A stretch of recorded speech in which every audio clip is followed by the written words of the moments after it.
Marketplace is supported by Spiegel and Grau, publisher of climate activist and renowned investor Tom Steyer's Cheaper, Faster, Better, How We'll Win the Climate War. Available at bookstores everywhere. On the program today, how the U.S. economy fits in globally, how to make sense of that economy, ours, not the globe's, and we'll finish with a beer. From American Public Media, this is Marketplace.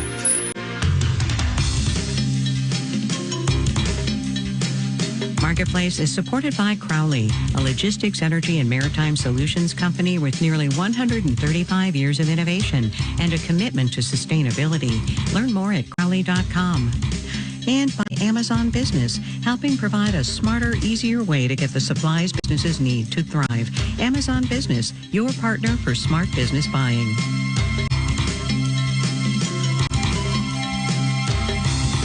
In Los Angeles, I'm Kai Rizdal. It is Thursday, today the 30th day of May. Good as always to have you along, everybody. One gets updates on the growth numbers for the American economy. Real gross domestic product is the technical term, 3 times for each quarter of the year. A sneak peek a month after the quarter ends, the final version 3 months after the quarter ends, and in between, what's called revised, which we got today. Meh is a word one might use. Even more meh than had been expected. Really, 1.3% annualized was how fast this economy grew January through March. That's down a bit from the first estimate we got a month ago. And that mehness might turn out to be contagious because U.S. GDP is, by some measures, nearly a quarter of the global economy. So, Marketplace Elizabeth Trovall starts us off today with the American economy globalized. When GDP is up and the U.S. economy is strong, Americans buy lots of stuff from all over the world. Portuguese wine or Swiss chocolate. But Tadevik Sekvosyan with Texas A&M University says when our economy isn't doing well, our major trading partners feel the pain. I used to work in Canada, so there they would say when the U.S. sneezes, Canada catches a cold because U.S. is a major export partner for Canada. But just how serious that cold can be depends on what's being traded and how much of it. Eric Lund with the Conference Board says considering today's softer GDP numbers, that could signify some sniffles. Consumer debt levels are up. Savings are down. Pandemic savings are gone. Inflation remains high. Interest rates remain high. He says as U.S. consumers second-guess their spending, China, a major exporter, could feel the pinch. Slower demand growth from the U.S., coupled with what appears to be higher tariffs coming potentially out of the Biden administration. These are all problems from sort of the Chinese perspective. In addition to U.S. GDP data, there are other indicators that the rest of the world should watch too, says David Wilcox with the Peterson Institute and Bloomberg Economics. The U.S. economy has averaged adding about 240,000 jobs per month, and that's still indicative of a really healthy and robust jobs market. He says you could even think of slower GDP growth as the cooling the U.S. economy needs. I'm Elizabeth Trovall for Marketplace. On Wall Street today, as we head downhill into the weekend, I'll tell you what, traders just got up on the wrong side of the bed again. We'll have the details when we do the numbers.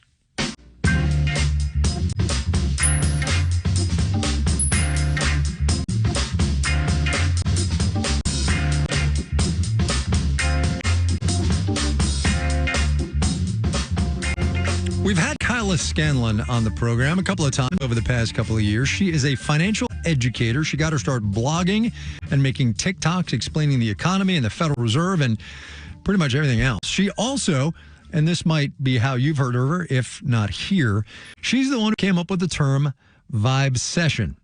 She has now taken to the printed page, Kyla has, in a new book called In This Economy, How Money and Markets Really Work. So we have gotten her on the phone again. Kyla, it's good to have you back on. Yeah, thanks so much for having me. So we're going to do something a little different this time. I want to talk a little, because it's your book and you've poured heart and soul into this for a couple of years. I want to talk a little bit more about you than we have in the past. How did economic literacy and financial education become a thing for you? Yeah, I mean, it really started in college. So I grew up in Kentucky, went to school in Kentucky on scholarship, and in my journey throughout college, I had a blog about options trading because I thought it was really important to tell people. Just because you wanted to do a college blog about options trading? Yeah. I mean, because I was doing it and I was like, people need to know, like, this is important information. And so that's kind of like where the focus on education started. And then I went to Capital Group out in Los Angeles and kind of noticed even more so that there was like a gap between how people understood the economy and like what was actually happening. And so when GameStop happened, I started making this content, but it was really like, you know, it's kind of this drive of coming from Kentucky and maybe not having access to like economics education in the same way that I would somewhere else. And then going into industry and being like, wow, there's a really big need for the everyday person to at least have access to these tools. You made your mark in social media, right? With TikTok and you know, sort of directly connecting with people. And I guess I wonder, why have you decided that you're going to write a book now? Yeah, that's a good question. So, you know, I wrote this book when I was 8 years old about a penguin and wrote books all throughout growing up. And so like when the opportunity came to write a book, I love books. Like, I'm a big reader, and to be able to even be considered for the opportunity to write one, I had to do it. And then number two, a lot of my social media videos are responding to the news. I try to do as much education as I can within, 90 seconds, but books are static. And I think a lot of the knowledge that is in the book is static. And so I wanted a place for people to go where they could use it as a reference guide. Like, each chapter is relatively standalone. And you can like read the inflation chapter without having to read the labor markets chapter. And I just wanted something that people could go to outside of the noise of social media. Although, of course, you should read the inflation and the labor market chapters together because it's all a piece, man. It's all a piece. Yeah, it's true. Yeah, that's like the first chapter is Economic Kingdom, showing the interconnectivity. Yeah. Right. No, exactly. Right. And that's, well, look, but that's the thing you have stressed. And look, I watch all your videos and I follow you on social, and everybody here should. None of this happens in isolation, right? People are the economy, as you like to say, and what we do really matters across everything in this economy. Exactly. Yeah, people are the economy. And I think like another reason why I wrote this book is because I think we do people a disservice. I think you do a great job, like helping people understand. But I think on large, we do kind of a disservice, and we pretend that people like don't need to understand the economy. But I think like just understanding basic components is probably really important. So look, along those lines, and thank you for your kind words, and right back at you. But you had a post, I don't know, like a week or so ago, talking about the disconnect in the recent, I guess it was Guardian Harris poll about what the actual economy is doing versus what people think the economy is doing. And TLDR on this one is people think the economy is way worse than it is, when actually it's pretty good, although price levels are elevated and inflation is a pressure cooker, and we totally get that. What is the answer to helping people understand the economy better? Because you can't just spout data at them and say, here, see, it's not so bad. Yeah, I mean, I think it's definitely hard. I actually was listening to you and Make Me Smart about, like, you're talking about the media component of this, and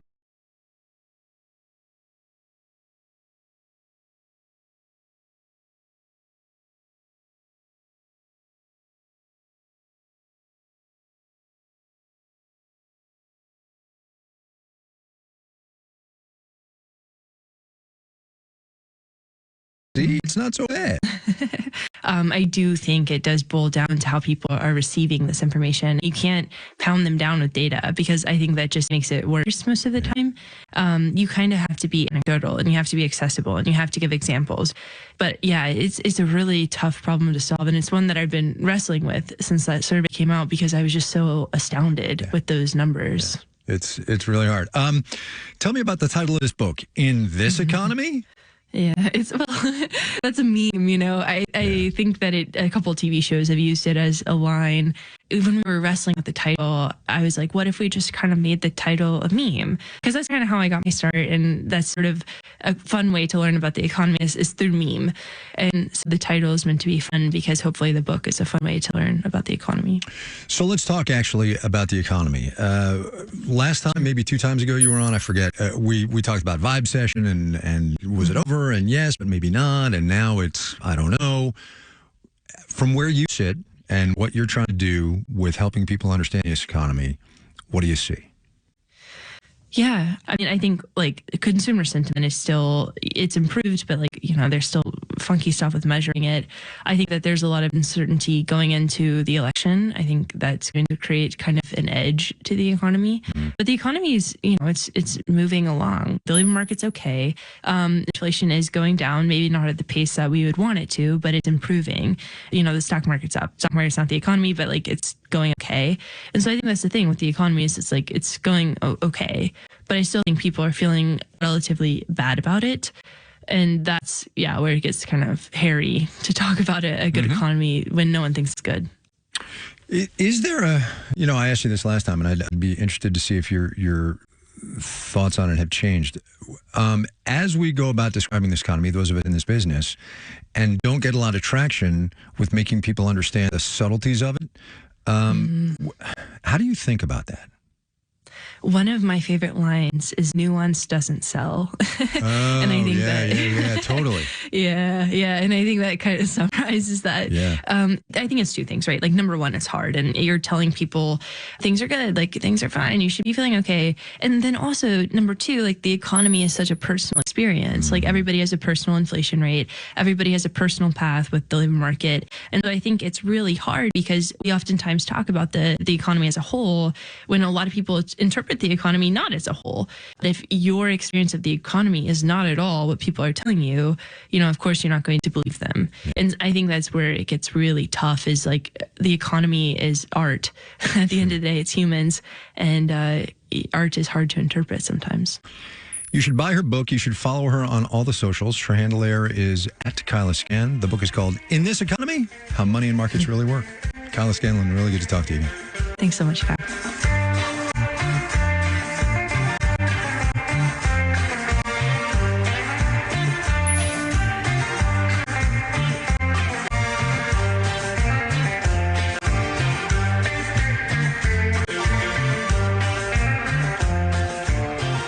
The Beige Book came out this week. The Federal Reserve's 8 times a year summary of regional and national economic conditions. It's always full of interesting little tidbits. The Beige Book is about where this economy is right now. 2 of them caught our eye this time, 2 little tidbits. The Minneapolis Fed quoted one manufacturer who said, "I don't expect to fill any of my open jobs. We are increasing our capital expenditures to adapt our processes to smaller headcounts." Reading between the lines, more automation, fewer workers. Meanwhile, the Federal Reserve Bank of Boston said this, quote, "A large clothing retailer let go 150 workers by closing a call center, citing the shift toward more automated customer service technologies as the driver." Marketplace's Stephanie Hughes is on the replacing labor costs with capital expenditures beat for us today. Manufacturers have been dealing with a labor shortage for years. Some are frustrated either because they can't find workers or don't want to pay the higher wages workers want to fill open jobs. And as a result, might be turning to available technology to substitute for additional hiring. Lonnie Golden is an economics professor at Penn State Abington. He says there are all kinds of benefits of spending on machines. Less PTO, less payroll taxes, less managerial motivation techniques. Right now happens to be a good time for manufacturers to be taking down their done is better than perfect signs. Ron Wirtz, Regional Outreach Director for the Minneapolis Fed, points out manufacturing has slowed down a bit. That means company leaders can take a minute to think. And when you are really busy, you might not be able to afford the time component in terms of making that investment to get higher productivity and higher efficiency. Capital expenditures can be pricey, and right now, even more expensive for manufacturers that borrow to pay for them. Still, Gusto principal economist Liz Wilkie says a labor shortage is a problem that isn't going away. I think by and large, they're looking at a future where they're just generally going to have fewer and fewer available skilled workers. Wilkie says the dynamic's a little different with the retailer that decided to lay off its workers and use an automated system instead. I think generative AI has really been able to fill a lot of those gaps for things that are labor intensive, like call centers, right? And I think we can see that shift happening as a result of technology. There can be downsides to trading people for machines. Ron Wirtz of the Minneapolis Fed points out if demand goes down, it's possible to let workers go. But with a machine, if you bought it with borrowed money, you still have to make payments, even if you turn it off. I'm Stephanie Hughes for Marketplace.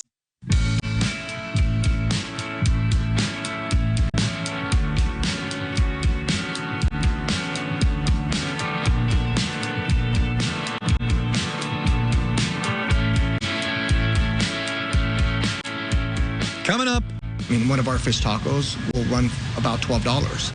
Better really like fish tacos, I guess, huh? First, though, let's do the numbers. Dow Industrials off 330 points today, 0.9%, 38,111. The NASDAQ subtracted 183 points. That's 1.1% on that particular index, 16,737. The S&P 500 gave up 31.6%, ended things at 52.35. Cloud-based service provider Salesforce gave back 19.75% today after both its actual Q1 revenues and its projections for Q2 came in below expectations.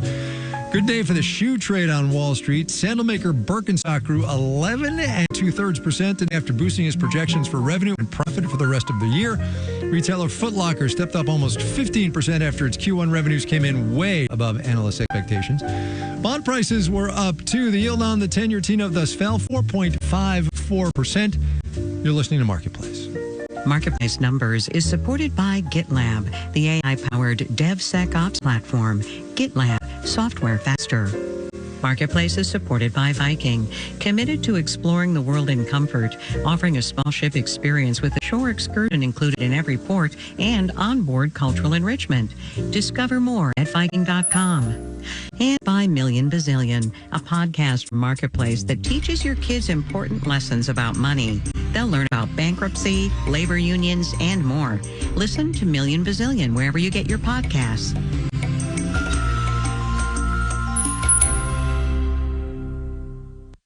WBEZ is supported by NHTSA. WBEZ is supported by the Chicago Blues Festival, celebrating Buddy Guy at Millennium Park June 7th through the 9th. Open to all. The full schedule and list of performing artists is available at chicagobluesfestival.us.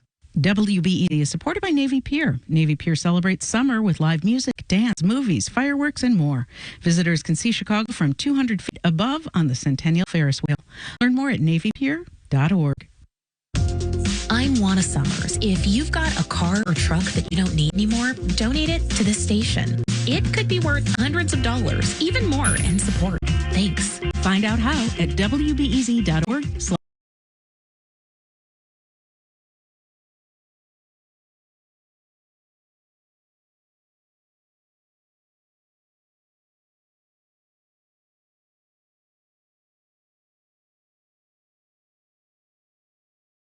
You don't need anymore, donate it to this station. It could be worth hundreds of dollars, even more, and support.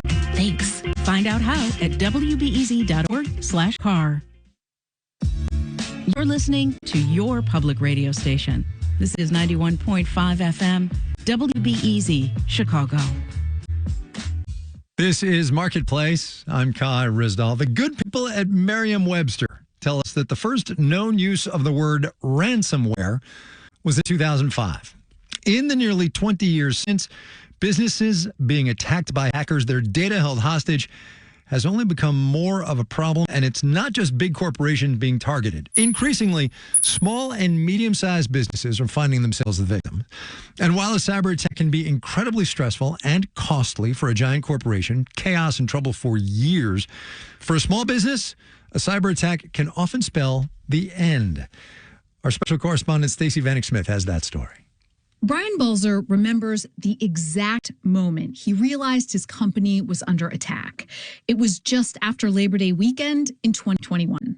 Got a phone call about 4:30 in the morning saying, something seems wrong. I'm getting an error saying file locked. File locked. To most people, this wouldn't mean much. But Balzer heads cybersecurity at G&J Pepsi, an Ohio-based bottling company. And file locked set off a massive alarm. I knew immediately we were under attack. Specifically, a cyber attack. Cyber attackers will look for a backdoor into a company's network. Once in, they spread through the system, blocking access, shutting down operations. File locked. I made the decision to shut everything down. All servers, shut it down. Balzer hoped this would stop the contagion from spreading. Then he and his team of 10 sprang into action, jumping online to see how bad the attack was, jumping in cars to check out the physical machines, and at one of G&J's offices, on one of its computers, there it was, a message. It said, "You've been attacked." We will not, unlock your files until you pay us the demanded ransom. Even scarier than the ransom note were the criminals who had written it. Conti ransomware. Conti was a Russian group, some of the most feared cyber criminals on earth. At one point, they shut down the government of Costa Rica. Balzer says Conti didn't specify an amount in that first note, but he knew they had squeezed millions, tens of millions, out of previous victims. And Balzer was determined not to be one of them. He ignored the ransom note. He told his little team to do what they had practiced: isolate the contagion, shut everything down, then rebuild the system through backups in the cloud. But as Balzer was working, this thought kept creeping into his head. There were 2,000 employees counting on him. My God, the company could potentially be shut down if I don't get this fixed. People's livelihoods and their families are at risk. This falls on my shoulders because the company's future could actually come to an end if we don't fix this. A family-owned company like G&J Pepsi might seem like an unlikely target for cyber criminals. It is not flashy, it puts Pepsi products into bottles, but these are exactly the kinds of businesses cyber attackers are after. Companies that have money and are likely not expecting or prepared for a cyber attack. Nearly half of small businesses are expected to experience an attack this year, we think. We don't really know, just because it's very underreported. Jamie McCall is a research fellow at Royal United Services Institute, or RUSI, a London-based security think tank. He and a team of researchers recently published a study on the cost of ransomware attacks for smaller businesses. Since I've done that report, I sort of got talking to someone in my local coffee shop, and it turns out they'd been a victim of a ransomware attack recently. For many, these attacks are deadly. A study out of the UK found more than half of small businesses didn't survive a cyber attack. People sometimes talk about cyber attacks as if they're like natural disasters. But, says McCall, these are attacks. They destroy people's businesses, their credit, their livelihoods.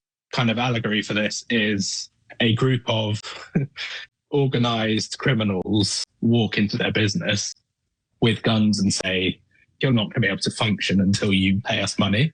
McCall hopes his report will help inspire better laws and policing and more support for workers and small business owners, because the stress and psychological damage are real. It can feel very existential. You've built your company up out of nothing, and suddenly you're faced with either paying a criminal or your business folding. Brian Balzer and his team worked tirelessly, napping in the storage room, barely seeing their families, and the company itself never faltered, did not miss any orders. And after about 6 weeks, Balzer realized he had won. He and his little team had fought off one of the most feared cyber attackers on Earth. But the victory was bittersweet. In some ways, it seemed like a failure, even though we were able to combat it. Still hurts, still bothers me, right? The attack had cost G&J about $25,000. And Conti had gotten in because Balzer and his team took a few days to install a Microsoft security patch. That tiny delay over a holiday weekend was all it took. And Balzer got that phone call. File locked. In New York, I'm Stacey Vanek Smith for Marketplace.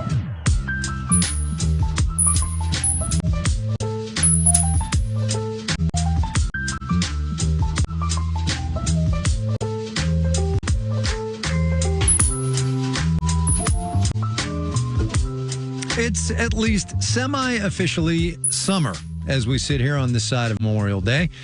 And between all those weekend barbecues and sporting events and picnics at the beach and what have you, Americans are going to be downing quite a few cold ones in the coming months. According to the Brewers Association, the U.S. beer market last year was worth $117 billion. That's up $2 billion from 2022. So maybe now's not such a bad time to be in the business of brewing. Here's today's installment of our series, My Economy. My name is Victor Zamudio. I'm one of the partners of Brownstow Brewing Company, located in the city of Southgate, California. We're here in the back of the bar. We have 15 beers on tap. One of our most popular beers is Quiero Maíz.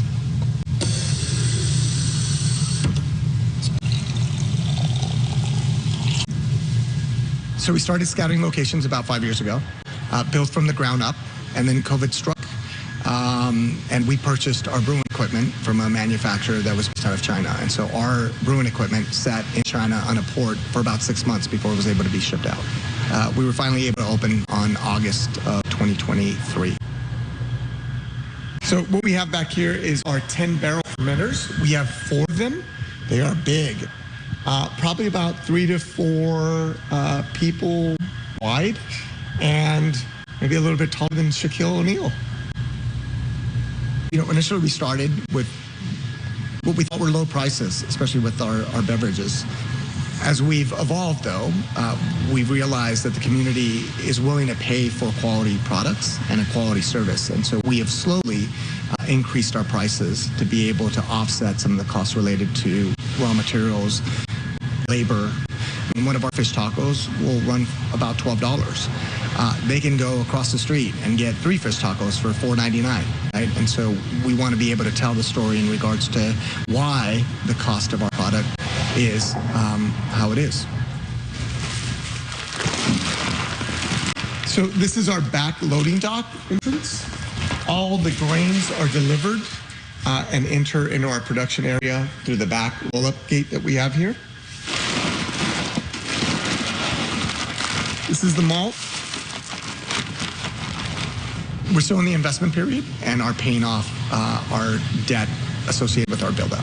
You know, we actually had anticipated about a year or 2 for the build-out. It took 3 years. And so we're slowly working through our debt.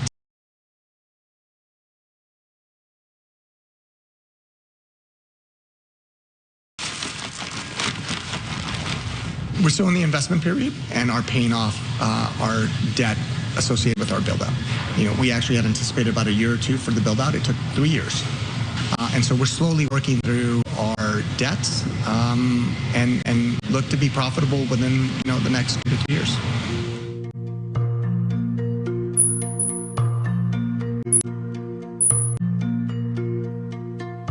Well, I'm from the local community, so I grew up here in the city of Southgate. So being a small business owner, entrepreneur in the community I'm from has been very impactful for me.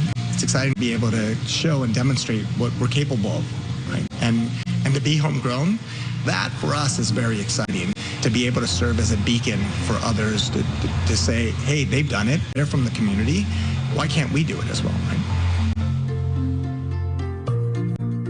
Victor Zamudio, owner of Brown Soul Brewing Company in Southgate, California, just south of where I'm standing right now. We cannot do this series without you, no matter where you are, no matter what you do. Tell us what's going on. Marketplace.org/myeconomy.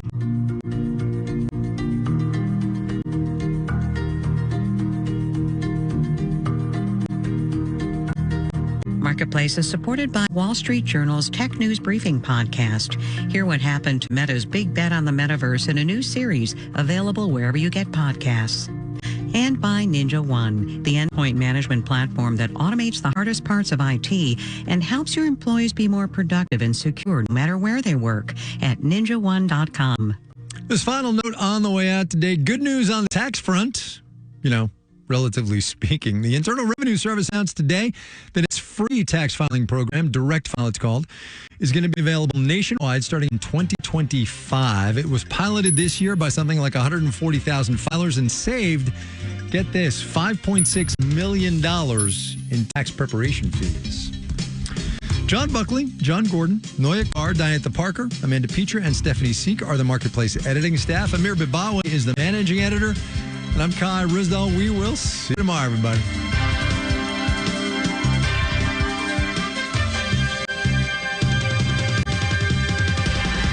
This is APM.